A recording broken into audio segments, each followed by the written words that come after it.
Tuesday. Happy Tuesday. Today is the 5th day of April. This is the 67th episode of season 3 of the Be Your Own Hero show, if you can believe that, because I certainly can.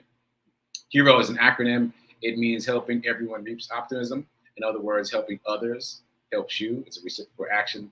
I'm your host. I'm sekouwrites. I'm an author, journalist, jewelry maker. Generally, I call myself a professional creative. I'm also the creator of the Hero Ministry movement, which is my effort to uplift and inspire people in general and the unhoused population in specific. So join me here Monday through Friday for the Be Your Own Hero show at 9:45 a.m. Eastern, 8:45 a.m. Central, 7:45 a.m. Mountain, right here on the New Thought Media Network on Facebook and on YouTube. Shout out to New Thought Media Network for allowing me this platform to talk about my journey of becoming my own hero, and specifically, recently, my journey of becoming my own financial hero. If this show provides any value, if it feeds you in any way, please like, please comment, and please share. Finally, quick disclaimer, I am not a personal trainer, nor am I a financial advisor, so do your own due diligence and take what I say with a grain of salt, and just know that this is my journey of becoming my own financial hero, and I hope you get something out of it.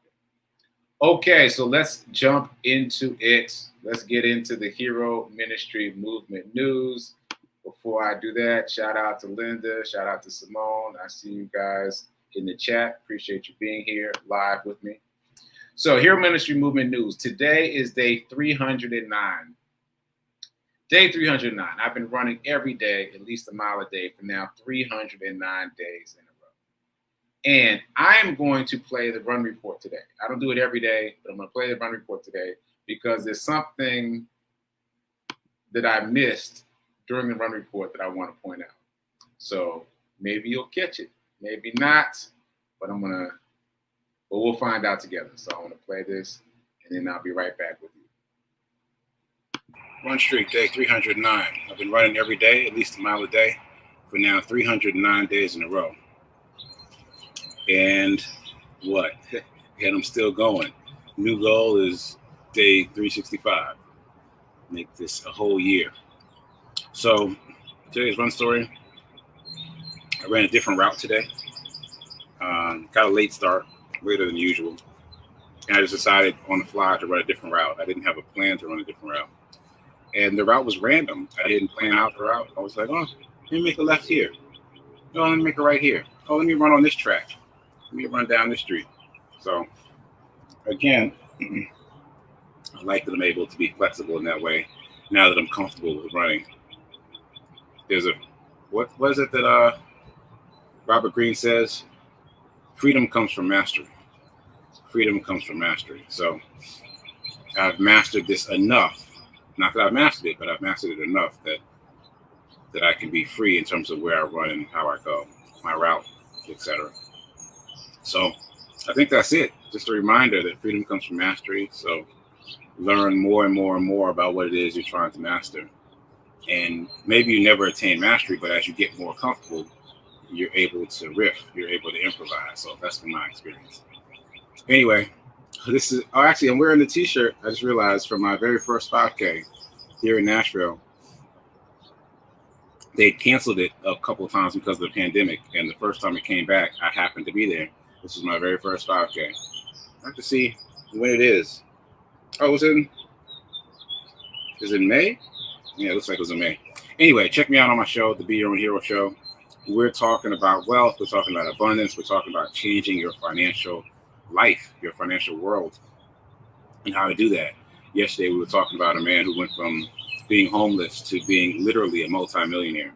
So I'm going to be talking a little bit more about him today and offering some other tips that might help you change your financial life.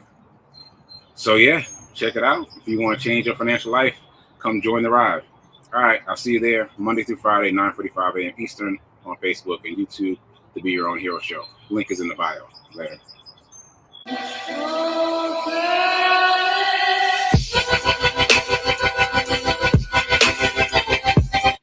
Run streak, day 309. I've been running every day, at least a mile a day.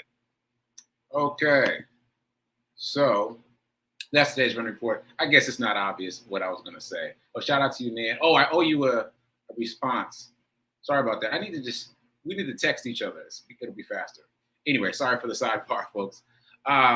So you noticed me notice my t-shirt during my run report. And I looked at it later. And yes, it was in May that I ran my first 5K. So it hasn't even been a year yet that I ran my first 5K. That was in May. So that was a month before I started my run streak.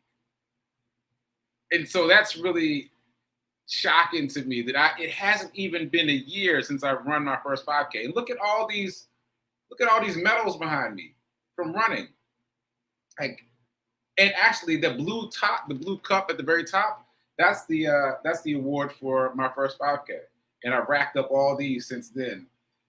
I don't know. So anyway, it's anniversary week over on Sip with Rev Melissa, and I realized that I've got some anniversaries coming up in May.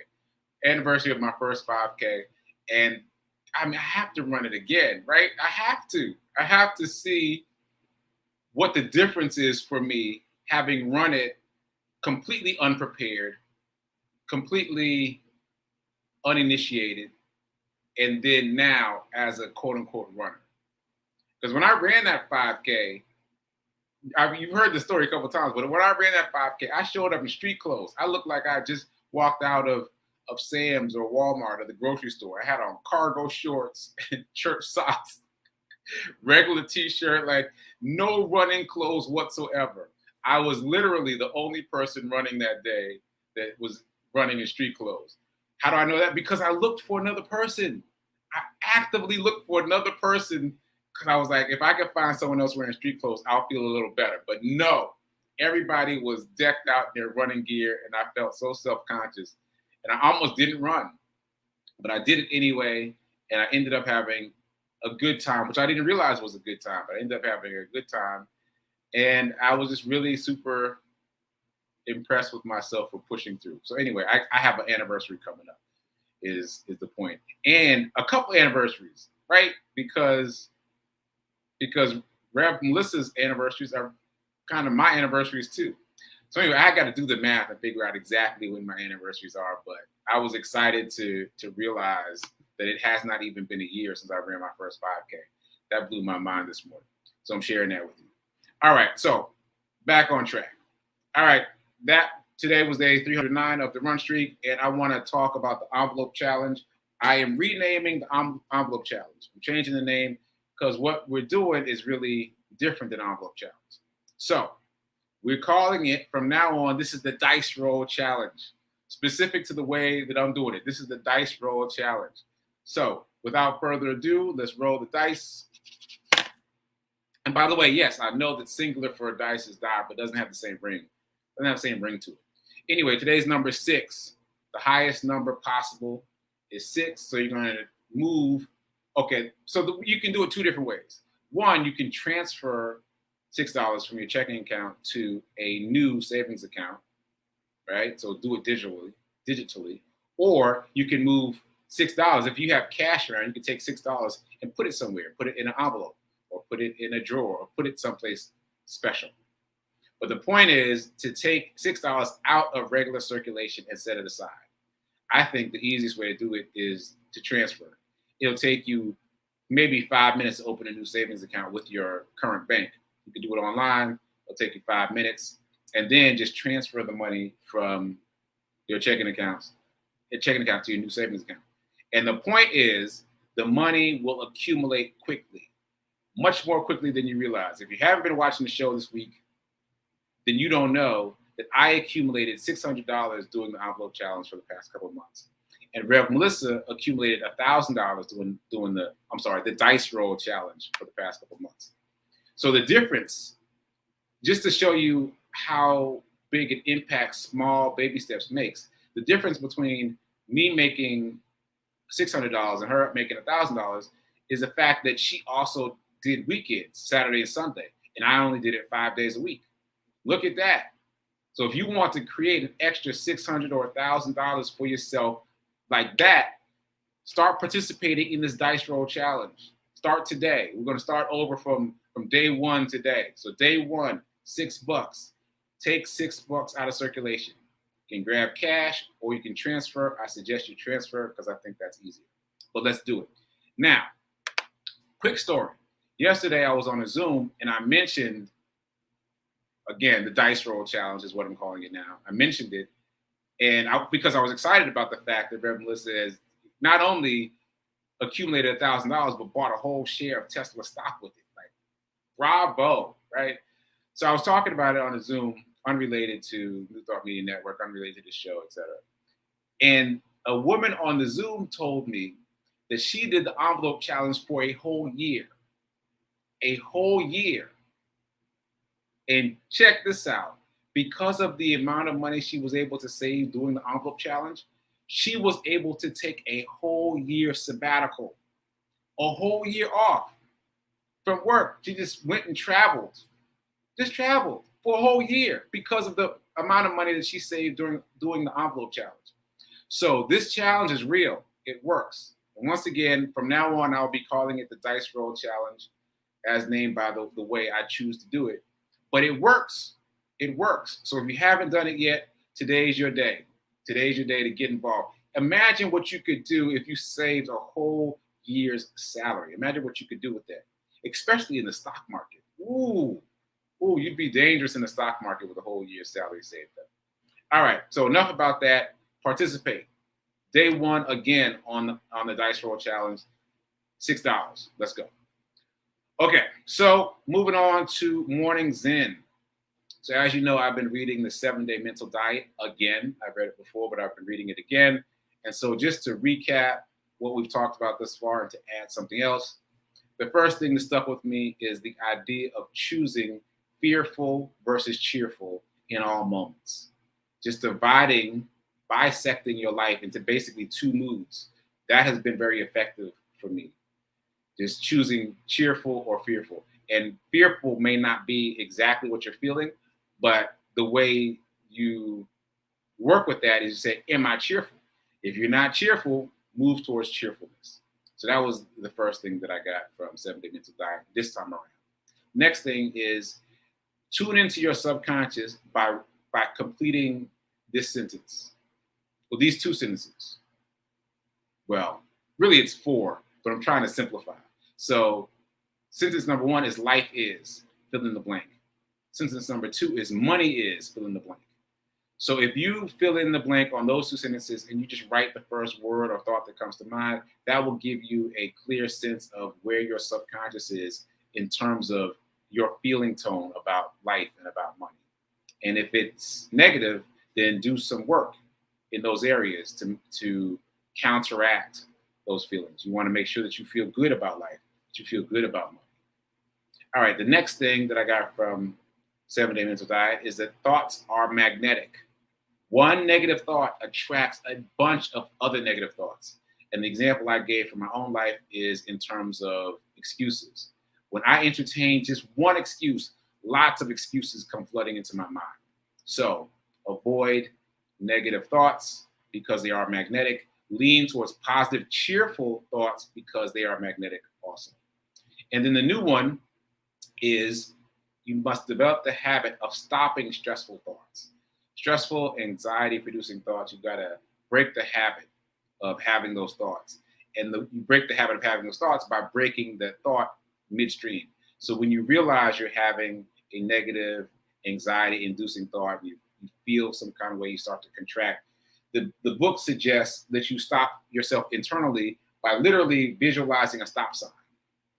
Just imagine a stop sign to stop yourself from going any further with that negative thought. And if that doesn't work, to do something physically. Like clap your hands, shake your head, stomp your feet. Do something physically to ground you in stopping this negative thought from going any further.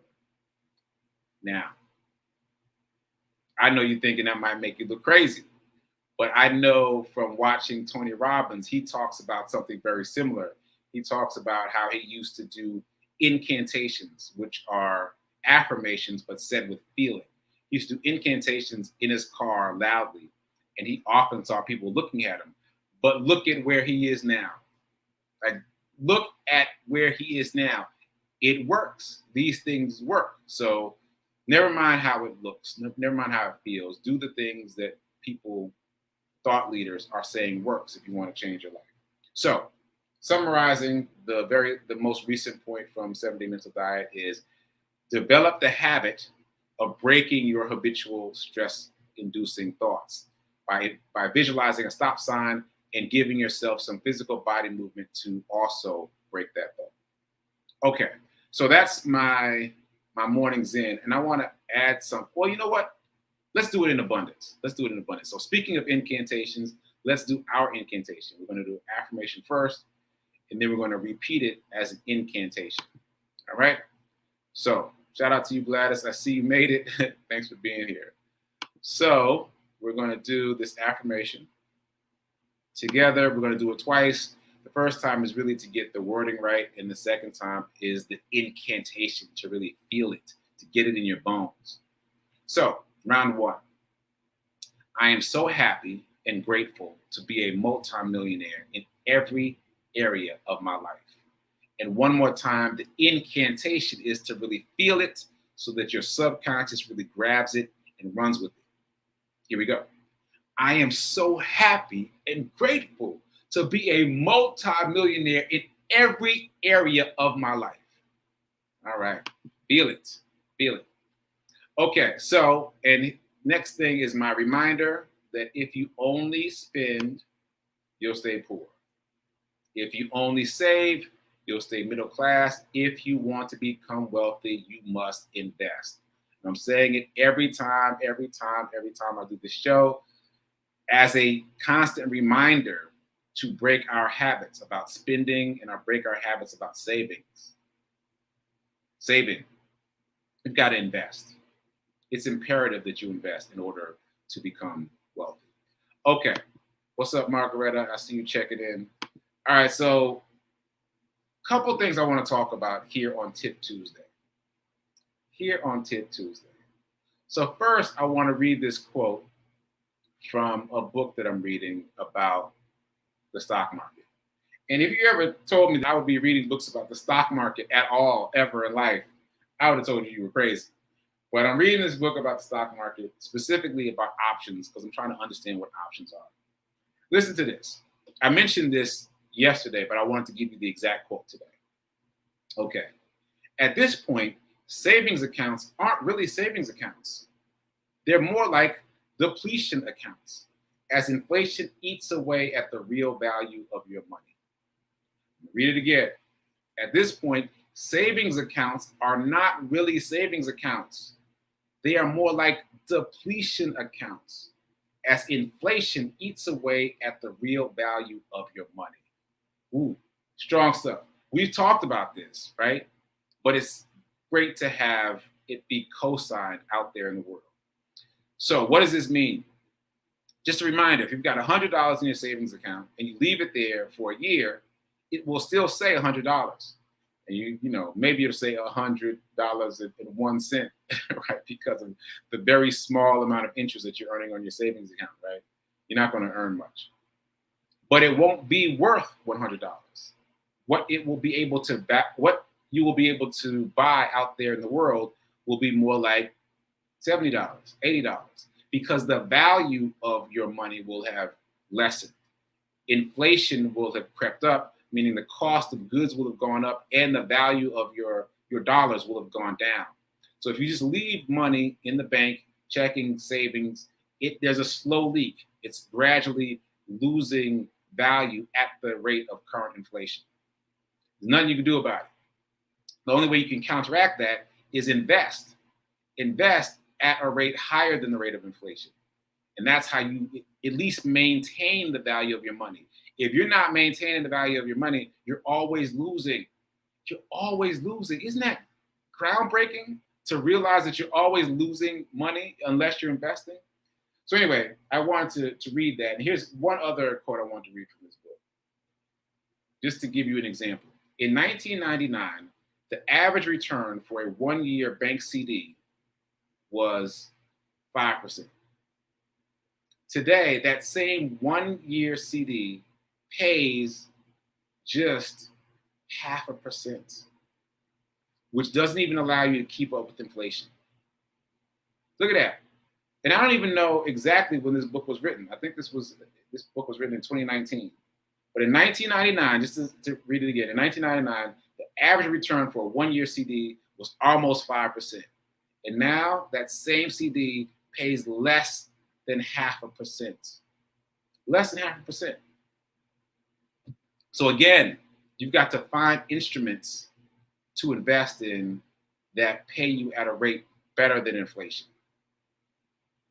Investing is the way. Investing is the way. And you have to be careful about where you're investing, because you might think, oh yeah, I'll just put the money in a one-year CD. Nope. No, you're not. No, you're not. You're not going to do that and beat inflation. You have to be very careful about where you put your money. Okay, so that said, I also wanted to circle back to Anthony O'Neill. I mentioned him yesterday. He's new to me, and I've been studying him a little bit. He's a young black man who is literally a multimillionaire now, but he started off in debt and became homeless. He was living in his car for 6 months in a Walmart parking lot, and now he's a multimillionaire. So I'm always fascinated by people who are able to go from so low to so high, because it makes me know, I was about to say feel, but it makes me know that it's possible. I've never had to live in my car. I've never had to live in a Walmart parking lot. If he can get to multi-millionaire status from where he was, then so can I. So anyway, I wanted to circle back to what I was saying about him yesterday. He posted his bank account information online, which was very bold. But it's been fascinating to me ever since he posted it. I took a screenshot and I look at it often. And it fascinates me for a couple of reasons. One is his percentage split. He's got $200,000 in his checking and savings accounts combined. His savings for him, his savings for his kids, and his checking account. All together, that's $200,000. But he's got $2.2 million in investing, in his investments. $2.2 million. So he's literally only got 10% of his net worth in checking and savings. He's got 90% of his net worth invested.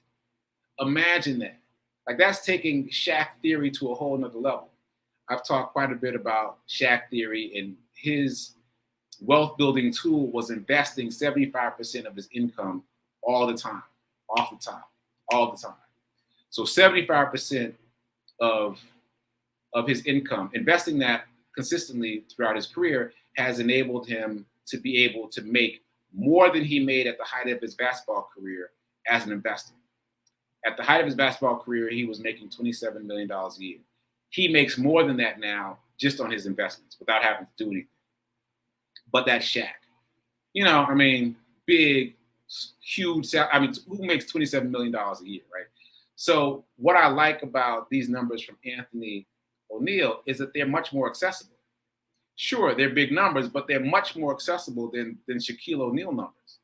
So he went from being 5, maybe 6 figures in debt to having a positive net worth of more than $2 million. And $2 million is a much more accessible number than 27 million. Here's the thing that I looked up last night that I want to share with you. Okay, I'm sure it was challenging for him to invest 90% of his income into investments. I'm sure that was challenging, right? But where he is now is it's sitting pretty. Because again, he's got $200,000 in checking and savings. He's got $2.2 million invested. I don't know where his investments are, but if his $2.2 million are in the stock market and only in the S&P 500, if he only invested all that money, all that $2.2 million into one thing, into the S&P 500 in the stock market, he will be earning almost $90,000 a year as a salary from his own money. No boss, no vacation time, no asking for leave, no Zooms. Zoom fatigue is real, by the way. Zoom fatigue is real. Nothing. Like he's getting paid a salary from his own money. I did the math last night based on the current yield on the S&P 500, ticker symbol SPY. I've talked about it a lot, but it's an index fund that includes 500 of the biggest companies in the United States, all of which all 500 companies have to make more than $10 billion a year to be in the S&P 500. And I think the number is closer to $40 billion a year. So 540 billion a year companies in the S&P 500, right? And if one fails, if one struggles, it gets swapped out for another company that's doing well. So this is a very secure investment, and it pays a dividend, right? It pays a very good dividend. So again, if he'd only made one move, if he'd only taken that $2.2 million and invested it in one place, the S&P 500 in the stock market, he'd be making almost $90,000 a year sitting on the couch from his own money. His own money would be paying him a salary. That's incredible. That's incredible. So, circling back, it is very challenging to take the lion's share of what you earn and invest it. I know, because I've been experimenting with it. It's challenging. But that said, if you do what others can't now, you can live the life that others can't even imagine later. Like, can you imagine just sitting on the couch and making 90 grand? Can you imagine sitting on the couch and making $27 million a year? Like, the pain point is now, but it yields results in the future. So I'm going to keep looking at Anthony O'Neill and seeing what he does and how he invests. But I'm fascinated with his trajectory, his life trajectory, going from homeless, living in a Walmart parking lot, to multimillionaire, but accessible multimillionaire. Like, just barely the definition. $2.2 million is just barely the definition of a multimillionaire. And just having that money in his account, if it is in the stock market, if it is in the S&P, means that he doesn't have to do anything else ever again and still get paid from his own money. So obviously he does lots of things. He's a motivational speaker, and he has a YouTube. You can check him out on YouTube, Anthony O'Neill. He does a lot of different things, but I'm just saying he doesn't have to. He has the option of opting out because he invested often early. Okay, so as you can see, I'm pretty excited about that. And it gives me much more encouragement to invest aggressively, because most of us invest a little bit and keep most of our money in checkings and savings. And if you're able to inverse that formula, then you can live a life that other people only dream of later on. Okay, so I think that's it. All right, so one more quick story, because I mentioned yesterday that I gave some advice about investing in Tesla and Amazon this week, and then I didn't take my own advice, right? So I've been unpacking that. And so I have made some moves to make sure that doesn't happen again. And I'll talk about the concrete steps that I've taken over, maybe over the week, maybe the next few weeks.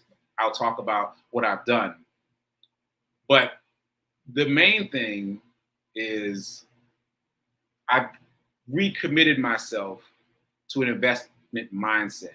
And Anthony O'Neill's story was very helpful to me. It's very helpful. Okay, so just pop into the comments. Shout out to Simone. Oh, this is great. Thanks, Linda.